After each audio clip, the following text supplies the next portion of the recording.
శ్రీ హరివాయుగురుభ్యో నమః. శ్రీమదానందతీర్థ భగవత్పాదాచార్య గురుభ్యో నమః. శ్రీ రాఘవేంద్ర తీర్థ గురుభ్యో నమః. శ్రీ విద్యాసాగర మాధవ తీర్థ గురుభ్యో నమః. హరి ఓం. ధృతరాష్ట్ర ఉవాచ ధర్మక్షేత్రే కురుక్షేత్రే సమవేతాయుత్సవః మామకాః పాండవాశ్చైవ కిమకుర్వత సంజయ.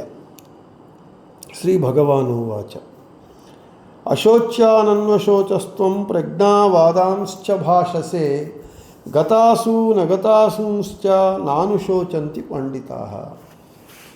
నిన్నటి రోజున మన భగవద్గీత ఉపన్యాసంలో 45వ శ్లోకం గురించి విస్తారంగా చెప్పుకున్నాం.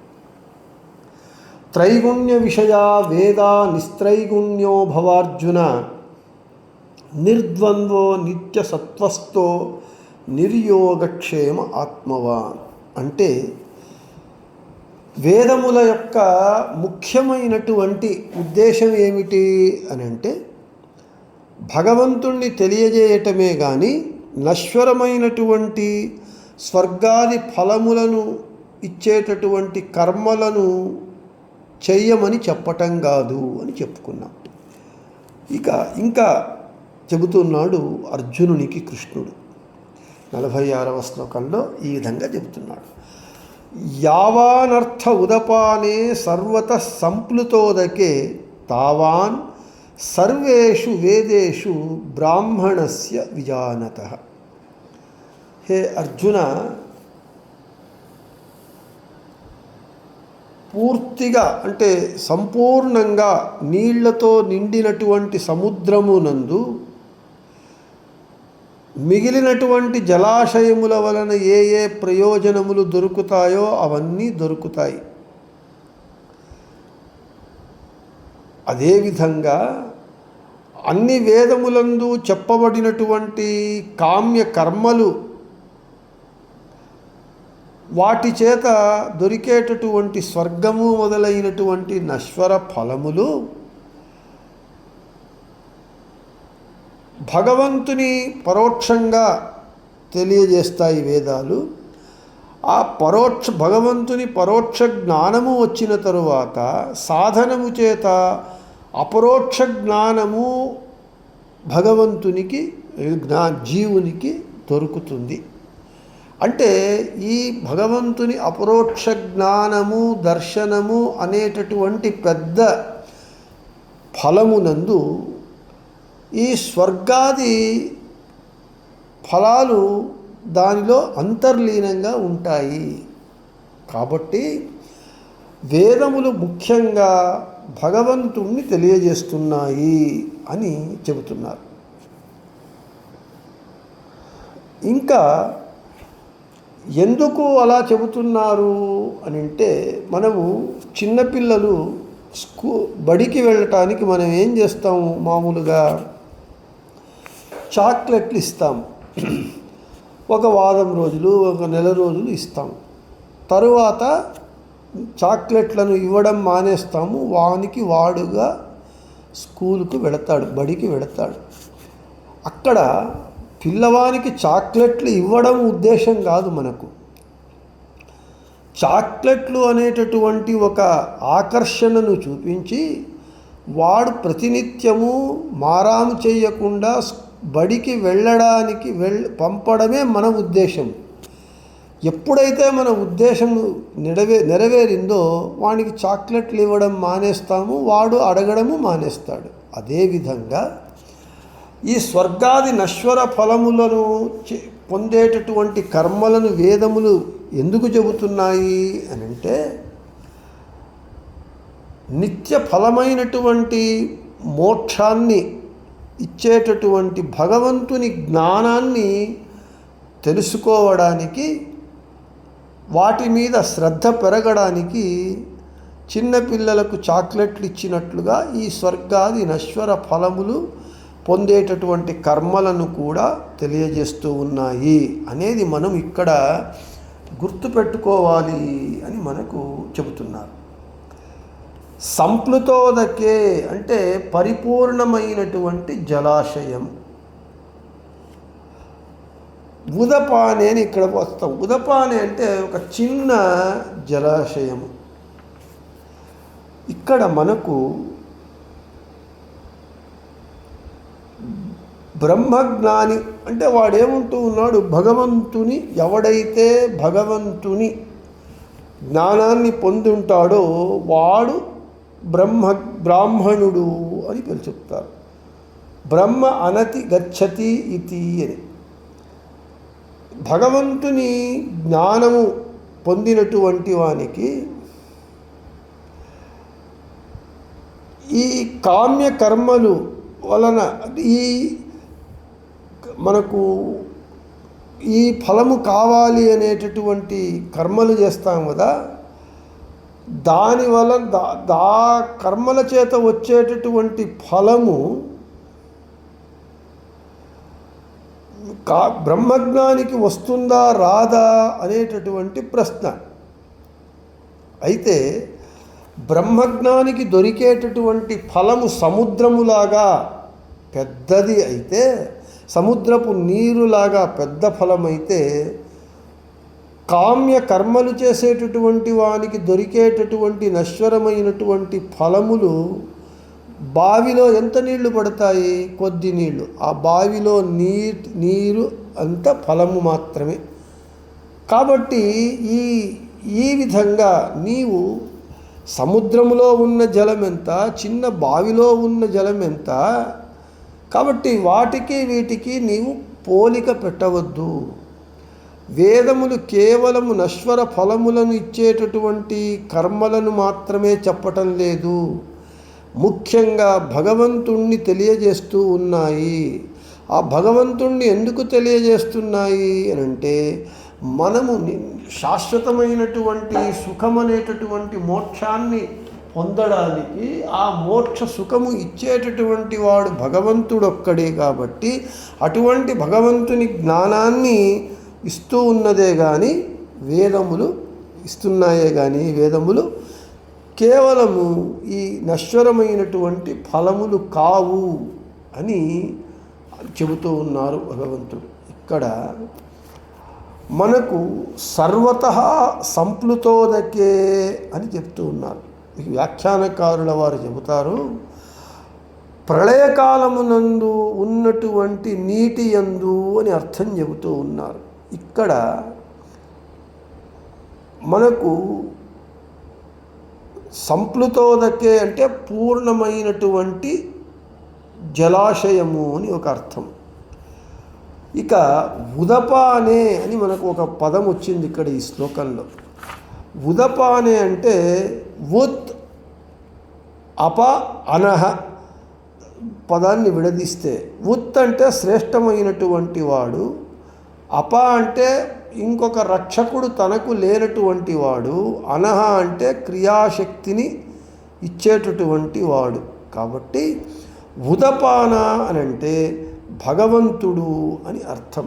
కాబట్టి మనము వేదములను మనకు భగవంతుని జ్ఞానాన్ని ఇస్తుంది అనేటటువంటి ఉద్దేశముతో, ఆ గురితో మనము ఆ వేదాన్ని చదివి భగవంతుని జ్ఞానాన్ని పొందినప్పుడు ఆ భగవంతుని జ్ఞానం అనేటటువంటిది పెద్దది. ఈ స్వర్గాది ఫలములనేటటువంటివి చాలా చిన్నవి. ఆ పెద్ద ఫలమునందు ఈ చిన్న ఫలములు అంతర్లీనంగా ఉంటాయి. ఇంకా మనకు అర్థం కావాలి అని అంటే, ఎవరికైనా ఒక 100 రూపాయలు ఇస్తే మళ్ళీ వాడు నాకు ఒక 10 రూపాయలు ఇమ్మని అడగడు. ఎందుకంటే 100 రూపాయలలో 10 రూపాయలు భాగము అంతర్లీనంగా ఉంటుంది. కాబట్టి నశ్వరమైనటువంటి ఫలములను ఇచ్చేటటువంటి ఈ కర్మలు వేదములు చెబుతున్నాయి కదా, అవి అముఖ్యమైనటువంటివి. అయితే మనకు మోక్షాన్ని ప్రసాదించేటటువంటి భగవంతుని జ్ఞానాన్ని ఇవ్వటమే వేదముల ముఖ్య కర్తవ్యము అని చెబుతున్నాడు. ఇంకా భగవంతుడు కృష్ణుడు అర్జునునికి ఈ విధంగా చెబుతున్నాడు, కర్మణ్యేవాధికారస్తే మా ఫలేషు కదాచన, మా కర్మ ఫలహేతుర్భూర్మాతే సంగోస్త్వ కర్మణి. ఏ అర్జున, నీకు నీలాంటి జ్ఞానులకు కర్మ ఆచరించటంలో మాత్రమే అధికారం ఉన్నది. ఫలమును ఆకాంక్షించటంలో అధికారము లేదు అని స్పష్టంగా చెబుతూ ఉన్నాడు. కాబట్టి నీవు కర్మ చెయ్యి. ఏమి కర్మ? నీవు రాజుగా నీ యొక్క కర్తవ్యం ఏమిటి అని అంటే యుద్ధము చేసి శిష్టులను రక్షించాలి, దుష్టులను శిక్షించాలి. కాబట్టి నీకు కర్మ చేయటంలో మాత్రమే అధికారం ఉన్నది, కానీ ఫలము ఆశించటంలో అధికారము లేదు. కాబట్టి ఇక్కడ మళ్ళీ వేద విషయం తీసుకుంటూ ఉన్నారు. స్వర్గకామో యజేత అనేటటువంటి వాక్యము నీవు స్వర్గము కావాలి అని అంటే యజ్ఞమును ఆచరించు అని చెబుతూ ఉన్నదే కానీ నీవు స్వర్గమును ఆశించి యజ్ఞము చెయ్యి. అయితే నాకు యజ్ఞము కావాలి అనేటటువంటి ఫలాపేక్షతో చెయ్యొద్దు. కర్మ చెప్పింది చెయ్యి, తర్వాత ఆ స్వర్గము ఇవ్వటము వదలటము అనేటటువంటిది భగవంతునికి సంబంధించినటువంటి విషయము. అయితే ఇక్కడ నీవు నేను ఈ కర్మ చెయ్యమంటూ ఉన్నావు, ఫలము మాత్రము ఆశించవద్దంటూ ఉన్నావు. కాబట్టి ఇంకేం చెబుతూ ఉన్నావు? నీవు యజ్ఞములు చేయటం వలన స్వర్గాది ఫలములు లభిస్తాయి అన్నప్పుడు నేను సత్కర్మలనే వాటిని మాత్రమే చేస్తాను అని అనవద్దు. మళ్ళీ కర్మలను చెయ్యవద్దు అన్న తరువాత మళ్ళీ ఏం చెబుతున్నావు? ఫలమును ఆశించవద్దు అని చెబుతూ ఉన్నావు. ఫలమును ఆశించవద్దు అని చెప్పినప్పుడు నాకు ఫలము వద్దు, కర్మను వద్దు, కర్మ చేయను, దాని వలన వచ్చేటటువంటి ఫలము నాకు వద్దు అని నీవు చెప్పవద్దు. ఈ స్వర్గాది ఫలములు ఉన్నప్పుడు ఉన్నా కానీ కర్మ నిష్ఫలము కాదు. నీవు ఏ కర్మ చేసినా అది మంచి కర్మ అయినా చెడు కర్మ అయినా అవశ్యం అనుభోక్తవ్యం కృతం కర్మ శుభాశుభం. కాబట్టి కర్మ నిష్ఫలము కాదు. అయితే నీవు ఫలాపేక్ష లేకుండా భగవంతుని జ్ఞానాన్ని పొంది నీ కర్మను అది భగవంతుని పూజగా అనుసంధానం చేసి నీ కర్మను నీవు ఫలాపేక్ష లేకుండా చేసినప్పుడు దానికి మహాఫలం ఉంటూ ఉన్నది. అది ఏది? మోక్షరూపమైనటువంటి మహాఫలం ఉంటూ ఉన్నది అని చెబుతూ ఉన్నాడు. ఇక మనకు 45వ శ్లోకంలో నిర్యోగక్షేమ ఆత్మవాన్ అని చెప్పాడు భగవంతుడు. అంటే నీవు యోగక్షేమములు ఆశించకుండా ఉండు. ఆత్మవాన్ అంటే ఆత్మనామక శబ్దవాచ్యుడైనటువంటి భగవంతుడే నా స్వామి అని అనుసంధానం చెయ్యి. జీవునికి కర్మణ్యేవాధికారః తే, నీకు కర్మ చేయటంలో మాత్రమే అధికారం ఉన్నది అర్జున. అయితే నీవు చేసేటటువంటి కర్మకు ఫలమును ఇచ్చేటటువంటి శక్తి లేదు. నీవు చేసినటువంటి కర్మకు ఫలాన్ని ఇచ్చేటటువంటి శక్తి ఎవరికి ఉన్నది అని అంటే భగవంతునికి ఉన్నది. కాబట్టి భగవంతుడు వేరు, జీవుడు వేరు. కాబట్టి కర్మ ఫల కారణము ఎవడు అంటే నేనే, అంటే కృష్ణుడు, భగవంతుణ్ణి నేనే.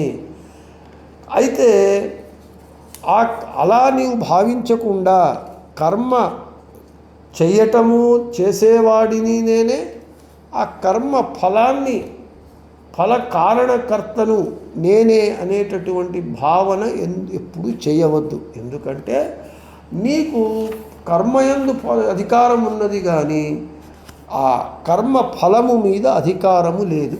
కాబట్టి నీవు కర్మను చెయ్యి, ఫలాన్ని ఆశించవద్దు అని చెబుతూ ఇంకా మనకు అనేక మళ్ళీ ఇక్కడ చెబుతున్నారు వ్యాఖ్యానకారుల వారు, నీవు స్వర్గము కావాలి అనేటటువంటి ఆశతో యాగం చెయ్యమని చెప్పిందే కానీ వేదము నీవు స్వర్గపు ఆశతో యాగం చెయ్యి, అయితే నాకు స్వర్గం రావాలి అనేటటువంటి ఫలాన్ని మాత్రము నీవు ఆశించవద్దు, ఎందుకంటే ఫలము మీద నీకు అధికారము లేదు. ఇంకొకటి మళ్ళీ భగవంతుడు చెబుతూ ఉన్నాడు, హే అర్జున, నీ కర్మను నీవు చెయ్యి, ఫలాన్ని అపేక్షించవద్దు. కర్మను నీవు చెయ్యకుండా ఉంటే అనర్థం కలుగుతుంది. ఎవరి కర్మను అంటే ఎవరెవరి పనులను వాళ్ళు చెయ్యకపోతే అనర్థం కలుగుతుంది. అయితే ఆ ఫలాన్ని నీవు ఆశించకుండా ఉంటే ఏ అనర్థము కలుగదు. నీవు కర్మను వదిలితే నీ పని నీవు చెయ్యకపోతే ఇబ్బంది కలుగుతుంది. సమాజంలో ఎవరి పనులు వాళ్ళు చెయ్యకపోతే పెద్ద అరాచకం సృష్టి అవుతుంది. అయితే ఫలాన్ని ఆశించకుండా ఉంటే ఏ అనర్థము కలుగదు. కాబట్టి అంతేకాకుండా ఇంకా మనకు అనేక బ్రహ్మసూత్రాలు వ్యాఖ్యానకారుల వారు వివరణ ఇస్తూ ఉన్నారు. ఓం బహిస్తూ భయతాపి స్మృతేరాచారాచ్చా ఓం భావంతు బాదరాయణోస్తి ఓం ఓం అనియమః సర్వేషాం అవిరోధాచ్చబ్దానుమానాభ్యాం ఓం అనేటటువంటి ఈ సూత్రములందు మనకు విస్తారంగా వివరణను ఇస్తూ ఉన్నారు. అంటే నిష్కామ కర్మ అంటే ఏమిటి అంటే ఫలమును ఆశించకుండా కర్మ చేయటము నిష్కామ కర్మ. దాని యొక్క వివరణను ఇస్తూ ఉన్నారు. హే అర్జున, నీకు ఏమిటి అంటే నేను ఈ కర్మను నేను చెయ్యను అనేటటువంటి ఆసక్తి నీవు పెంచుకోవద్దు.